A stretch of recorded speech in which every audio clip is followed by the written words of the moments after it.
Hi, it's Corbett Harrison. I am a writing teacher and a writer's notebook keeper. Forever, this is one of my writer's notebooks.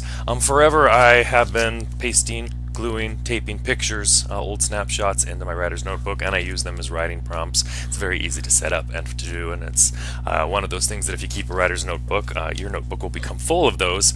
Recently, as I watched my students on a recent field trip go crazy with their camera phones, I thought, there should be a template where students can take their camera phone pictures and put them in the template and print it so that it looks like they have an actual photograph from their camera phone. And so here's an example from my notebook, my wife on her birthday recently, but you'll notice it's inside a frame that's a camera phone, and that makes interesting ideas happen. These are my two friends who retired, not retired, one retired this year and the other, our offices moved away from each other, and so I captured them both on my cell phone, but then I pretended I had a text battle going between the two of them. But giving the frame around the photo from my camera phone has kind of given it new meaning and a new context in which to use it. So I thought I would demonstrate some basics in this video on how to do that. And so let me make myself a small picture in the corner. I am going to go to my email, and in my email, whoops, you're going to notice I have a couple pictures.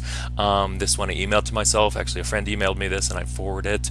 Former students I saw at graduation recently. Here's one of my dog. You know what, let's do the one with my dog. So let's take my picture. So from my email, I can click on my pictures. And in my world, I use a program called ViewPrint. You can use any program. This is a nice free one I've had for a while. But you can paste a picture in, and then you can crop it very easily. And so this is a pretty large picture, megapixel wise right now. I'm going to crop it down. My goal is to make it about 4 inches by 3 inches or 200 pixels by 300 pixels. Over the years, I've gotten pretty good at guessing what that is. Let's see if I try to resize it now. Oh, look at that, 300 by 200 on the nose. I wasn't lying about me getting good at this. So what I'm going to do is I'm going to Control C right now. I'm going to copy that. If you don't know Control C, just you can use the tools like copy image here, and then I'm going to move to my template. This is the template that you can access from our website. It allows you to put 6 camera pictures into these templates, and then when you print them, and then you can cut them out and attach them in your notebook however you will. If you click on any of the images, you'll notice this button. That's the layout button. If you double click on any picture, you'll get the same button up here at the top. But that's the button you're looking for when we do this, because when I bring in a picture, which I'm going to do right now, there it is. It comes in behind things. And so the first thing I'm going to do is I'm going to double click on it, and I'm going to do what's called in front of text. Now you may do this a different way. This is how I do it, but that puts it in front of all the templates. That didn't need to happen right now, but thank you. And then I'm going to scroll down so I can fit this on this particular one.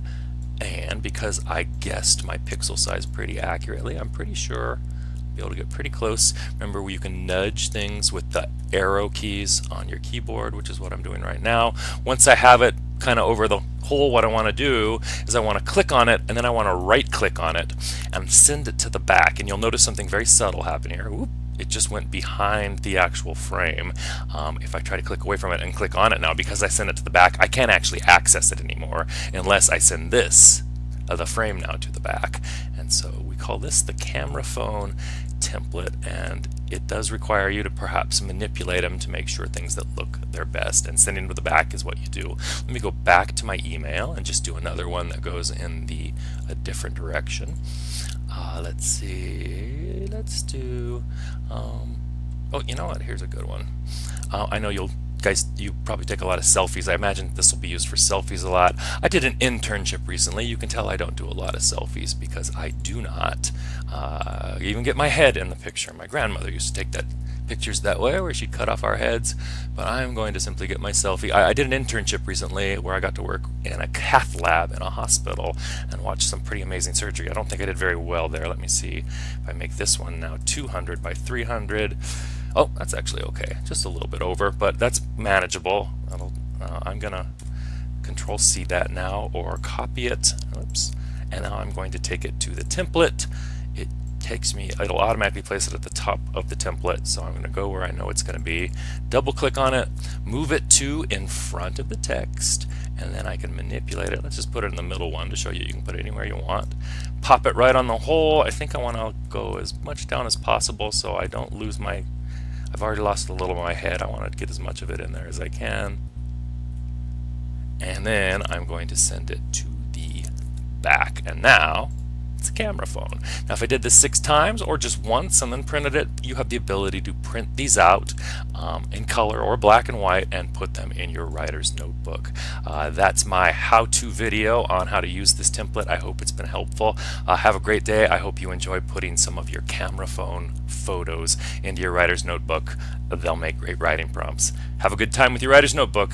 Bye.